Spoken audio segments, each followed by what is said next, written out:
നമസ്കാരം. ഇറാനെതിരെ US നടത്തിവരുന്ന സൈനിക നടപടികളും അതിന്റെ പശ്ചാത്തലത്തിൽ ഉയരുന്ന ആഭ്യന്തര അന്താരാഷ്ട്ര വിമർശനങ്ങളും ഇന്ന് അമേരിക്കയുടെ ആകെ ശക്തി ഘടനയെ തന്നെ ചോദ്യം ചെയ്യുന്ന ഒരു ഘട്ടത്തിലേക്ക് നയിച്ചിരിക്കുകയാണ്. ഒരിക്കൽ ലോകം സാമ്പത്തികവും സൈനികവുമായ വൻ ശക്തിയായി കണക്കാക്കിയിരുന്ന US ഇന്ന് സ്വയം സൃഷ്ടിച്ച സംഘർഷങ്ങളുടെ ഭാരത്തിൽ ക്ഷീണിതനായ ഒരു രാഷ്ട്രമായി മാറുന്നതിന്റെ സൂചനകളാണ് ഈ യുദ്ധം നൽകുന്നത്.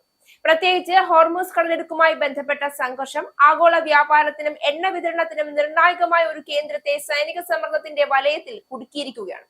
ഇതിന്റെ പ്രത്യാഘാതം US-നെയും അതിന്റെ സാമ്പത്തിക അടിത്തറയെയും നേരിട്ട് ബാധിക്കുന്നതായി മാറിക്കഴിഞ്ഞു. പ്രതിദിനം മില്യൺ കണക്കിന് ഡോളറുകൾ ചെലവഴിച്ച് കടലിടുക്ക് തുറക്കാൻ സമ്മർദ്ദം ചെലുത്തേണ്ട സാഹചര്യം തന്നെ US-ന്റെ സാമ്പത്തിക ക്ഷീണം എത്രത്തോളം ഗുരുതരമാണ് എന്ന് സൂചിപ്പിക്കുന്നു. ഇതിനോടകം തന്നെ ഉയർന്ന കടബാധ്യതയും ആഭ്യന്തര ചെലവുകളും കൊണ്ട് സമ്മർദ്ദത്തിലായിരുന്ന അമേരിക്കൻ സാമ്പത്തിക വ്യവസ്ഥയ്ക്ക് ഈ യുദ്ധ ചെലവ് വലിയൊരു തിരിച്ചടിയാണ്.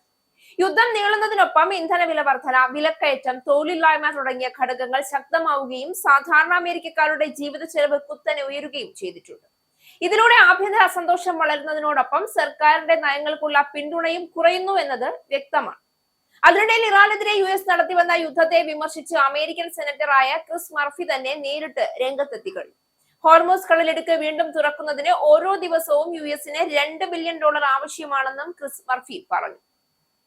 യുദ്ധം ആരംഭിക്കുന്നതിന് മുൻപ് കടലിടുക്ക് തുറന്നു കിടന്നിരുന്നതായും ഈ സംഘർഷം US-ൽ മരണനിരക്കും ജീവിത ചെലവും വർദ്ധിപ്പിച്ചതായും ലോകമെമ്പാടുമുള്ള പ്രതിസന്ധിക്ക് കാരണമായതായും ഇത് US സ്വയം സൃഷ്ടിച്ച പ്രതിസന്ധിയാണെന്നും അദ്ദേഹം കൂട്ടിച്ചേർത്തു.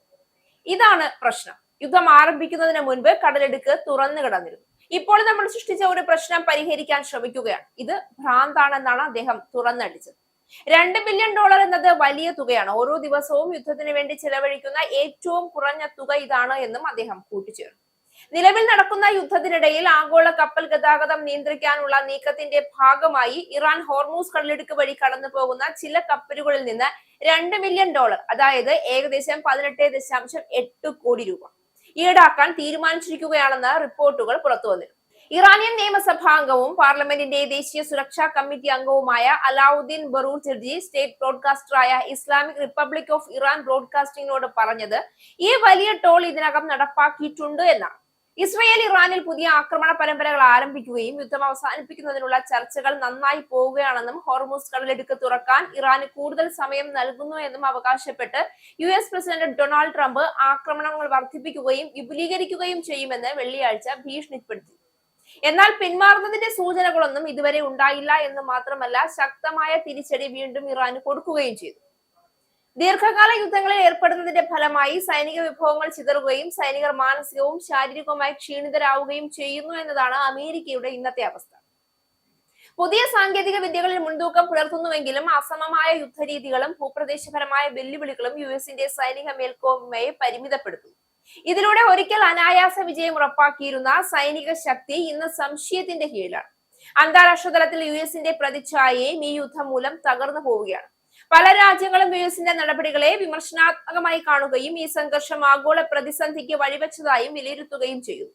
ഇതോടെ പഴയ സഖ്യബന്ധങ്ങൾ പോലും ദുർബലമാകുന്ന സാഹചര്യമാണ് രൂപപ്പെടുന്നത്. ലോകക്രമം നിർണയിച്ചിരുന്ന ഒരു ശക്തി ഇപ്പോൾ സ്വയം സൃഷ്ടിച്ച പ്രശ്നങ്ങളിൽ കുടുങ്ങിയിരിക്കുകയാണ് എന്ന തോന്നൽ വ്യാപകമാവുകയാണ്. ഇറാനെതിരായ ഈ യുദ്ധം US-ന്റെ ശക്തിയുടെ പരിമിതികൾ തുറന്നുകാട്ടുന്ന ഒരു ഉദാഹരണമായി മാറിക്കഴിഞ്ഞു. സാമ്പത്തികമായും സൈനികമായും ക്ഷയിച്ചുകൊണ്ടിരിക്കുന്ന ഒരു രാജ്യത്തിന്റെ ചിത്രം ഈ സംഘർഷം ലോകത്തിന് മുന്നിൽ തുറന്നുകാട്ടുകയാണ്. അതിശക്തി എന്ന പദവി നിലനിർത്താൻ ശ്രമിക്കുന്ന US-ന് ഈ യുദ്ധം ഒരു വലിയ തിരിച്ചടി പ്രതിസന്ധിയായി മാറിയിരിക്കുകയാണ്.